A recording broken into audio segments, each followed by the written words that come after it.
بسم اللہ الرحمن الرحیم۔ السلام علیکم۔ آج ہم بات کریں گے گجرانوالہ کے مشہور کھانوں کی، اور آپ دیکھ رہے ہیں دی نالج۔ گجرانوالہ کے بارے میں کہا جاتا ہے کہ اس شہر کی آدھی آبادی کھانا بنانے اور آدھی کھانے میں مصروف رہتی ہے، اور یہاں کے باسیوں کو صبح کے ناشتے کے میز پر ہی دوپہر اور دوپہر کے کھانے پر ہی رات کے کھانے کی فکر ستانے لگتی ہے۔ 40 لاکھ سے زائد آبادی پر مشتمل صوبہ پنجاب کا یہ شہر جہاں فن پہلوانی کی وجہ سے مشہور ہے، وہیں کھانے پینے میں بھی اپنا منفرد مقام رکھتا ہے، اور یہ بات زبان زد عام ہے کہ گجرانوالہ والے کھانے کے معیار اور مقدار دونوں پر کبھی سمجھوتا نہیں کرتے۔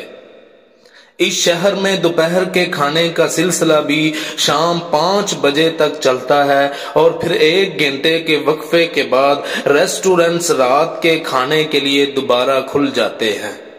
ایک ڈش جو اس شہر کی دنیا بھر میں پہچان بن گئی ہے وہ یہاں کے چڑے اور بٹیرے ہیں۔ یہ چھوٹے چھوٹے پرندے جہاں ملک کے دیگر علاقوں میں رہنے والوں کی نظر میں اپنی موسمیت کی وجہ سے پسندیدہ ہیں، وہیں اس شہر میں کوئی بھی مینیو ان کی بنی ہوئی شکل کے بغیر مکمل نہیں ہوتا۔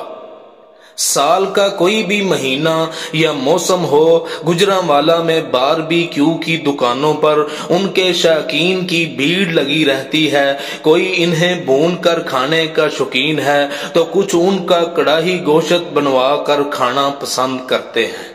گجرانوالہ میں چڑے اور بٹیرے ایسی ڈشز ہیں جن کی مانگ میں کبھی بھی کمی نہیں آئی، بلکہ اس میں اضافہ ہی ہوتا رہتا ہے۔ دیگر ریسٹورنٹس کے شکاریوں کے ساتھ باقاعدہ معاہدے ہوتے ہیں جو ان کے لیے چڑوں اور بٹیروں کا شکار کرتے ہیں۔ یہ ڈش گجرانوالہ کی ایک سوغات کے طور پر جانی جاتی ہے، اور بہت سے لوگ نہ صرف دوسرے شہروں بلکہ دوسرے ملکوں سے بھی اس کھانے کے لیے شہر کا رخ کرتے ہیں۔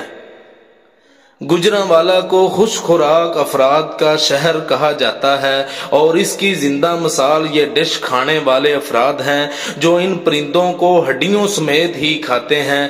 اگر کوئی شخص گوشت کو ہڈیوں سے الگ کر کے کھانے کی کوشش کرتا دکھائی دے تو اسے عجیب نظروں سے دیکھتے ہیں۔ پہلوانوں کے اس شہر کے رہنے والوں میں ان پرندوں کی مقبولیت کی وجہ ان کا توانائی بخش ہونا بھی بتائی جاتی ہے۔ ریسٹورنٹ میں موجود ایک شخص نے BBC سے بات کرتے ہوئے کہا کہ اکھاڑے میں ڈنڈ مارنے کے بعد جسم کو جس قوت کی ضرورت ہوتی ہے، گرم تاثیر والے یہ پرندے اسے پورا کرنے میں اہم کردار ادا کرتے ہیں۔ گجرانوالہ کے لوگ صرف چڑے اور بٹیرے جیسے چھوٹے پرندوں کے ہی شوقین نہیں، بلکہ وہ ساتھ ہی ساتھ اونٹ جیسے بڑے جانور کے گوشت کو بھی نہیں چھوڑتے۔ شہر کے وسطی علاقے میں ایک چھوٹی سی دکان اونٹوں کی ٹکیوں کے لیے مشہور ہے، جہاں روزانہ 2 اونٹوں کا قیمہ بنا کر ان کی ٹکیاں فروخت ہوتی ہیں، اور زبان کے چٹکارے کے لیے لوگ 2 گھنٹے انتظار کی زحمت اٹھانے میں بھی کوئی آر محسوس نہیں کرتے۔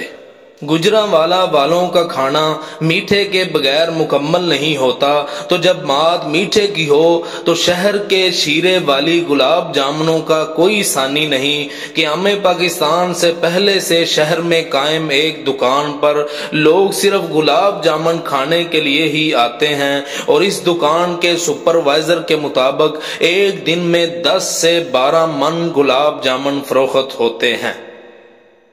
یہ تھی آج کی معلومات۔ مزید اس طرح کی معلومات کے لیے ہمارا چینل دی نالج لائک اور سبسکرائب کریں۔ جزاکم اللہ۔